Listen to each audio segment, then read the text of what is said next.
Hi, I'm Judy Vitale here with your weekly horoscopes at work for the week of September 11th through 17th, 2017. Yeah, September 11th. It isn't even easy for me to say that date, and I'm sure there are some people in parts of the world that will be remembering it for lots of reasons. All of my good thoughts, light, and prayer go out to those of you who might be suffering or have suffered from the hurricanes that we've had as of late. So, beginning this week, I've got to tell you that there really isn't a whole lot going on, and perhaps that's going to be a relief to us. We don't have any like surges of energy going on. There are no new moons or full moons. There are a couple of void of course periods, though, that you'll need to look out for, and a few little interactions among the planets that will make life interesting. While the world is a little bit quiet, or at least the planets are a little bit quiet, it's a good time to really notice the things that we talk about in the forecast so that you can begin to work with them and see how they will operate in your life at a later date. So let's begin on Monday, September 11th. The day starts with a void of course moon. So that means you want to be careful with making purchases, arranging meetings, doing anything that you want to have come off without a hitch.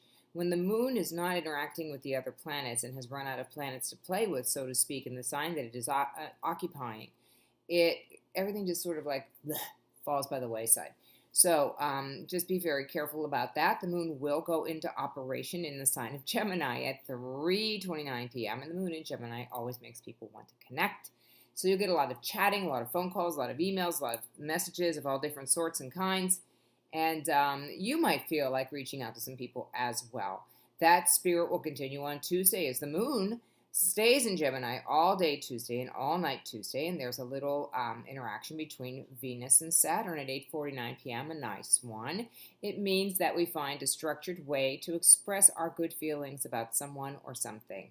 So if you have a little date, or even if you're out with a colleague and you just want to like let them know how much they are appreciated by you in your life, that is a really good time to do it, and you'll have to just find the right words to say. It's so nice. Okay, so on Wednesday, the moon goes void, of course, at 2:35 p.m. and stays that way until 6:12 p.m. So you want to avoid that period for making purchases, having meetings, and all the things that we said earlier. Then the moon goes into Cancer. Cancer being that babyish and motherish sign at the same time. Everybody wants to be babied, and they also want to mother and be your mother. So it's about nurturing, self-nurturing, and nurturing of others. It's also a time when we tend to want to comfort ourselves. Often, like, oh, I will have the chicken pot pie rather than the salad tonight.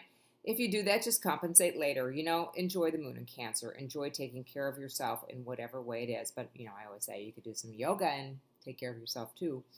Uh, there will be a square between the Sun and Saturn late on Wednesday evening at around 10:58 Eastern Time. And this will make you feel a little bit thwarted, frustrated. So if there's something that you're planning to do and it doesn't seem to be going well, don't fret. It might just mean you need to wait it out until it becomes a little bit easier to deal with. And that might even happen as early as Thursday when the Cancer moon continues to make nice, pleasant aspects to planets like Mercury for thinking and communication and Mars for action. It even makes a nice trine to Neptune to allow us to feel and believe in our dreams, and then in opposition to Pluto to empower us, and sometimes to make us engage in a power struggle, but often when other people challenge us, it causes us to rise to the occasion, so that can be very beneficial. On Friday, September 15th, we have the moon staying in Cancer again all day, and then it goes void, of course, at 5:23 p.m. and stays that way until 9:09 p.m. Then the moon is going to go into Leo, making people much more outgoing and also determined to bring out the best in every situation.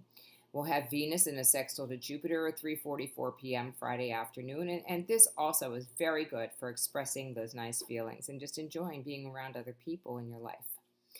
On Saturday, we have the moon in Leo again, and everybody will be outgoing and happy and partying and doing all kinds of good stuff. And the Mercury will make a conjunction with the planet Mars at 3:01 p.m. on Saturday. So that means that people are going to say what they mean and mean what they say. So if you say something, be prepared to take action on it because you're just going to have that impulse to do so. Then on Sunday, the moon in Leo all day until 8:55 p.m. on the East Coast. And again, some nice interactions. The nicest one is an occultation with Venus, meaning that they're the same part in the zodiac as well as lined up like this, latitudinally and longitudinally. That word. So anyway, you'd have to be an astrologer to know what I was trying to say, I think. But they're lined up in two different ways, and this is a very strong emotional kind of expression. So people will really be able to feel, exceptionally loving and kind at that point. Okay? So that pretty much wraps up our week at work. We'll be doing another Deep Dives podcast this week, Jossa Johnson and I. So listen for that for sure. It should be coming out like Tuesday or Wednesday of this week. And I'll be Journeys of Life if you care to come in and have a reading with me from 1 to 5 p.m. I'm also back in town working again as an empowerment coach, and I want to help you live the very best way that you can possibly live. And I like to do this through various means, but basically through giving you your full power to make your choices according to what your passion and purpose is in this life. Okay, so you can contact me for any of these services, from astrology and hypnotherapy to EMDR and yoga and even Reiki I do. So get in touch with me, please. It's Judy, Judi, at readthestars.com.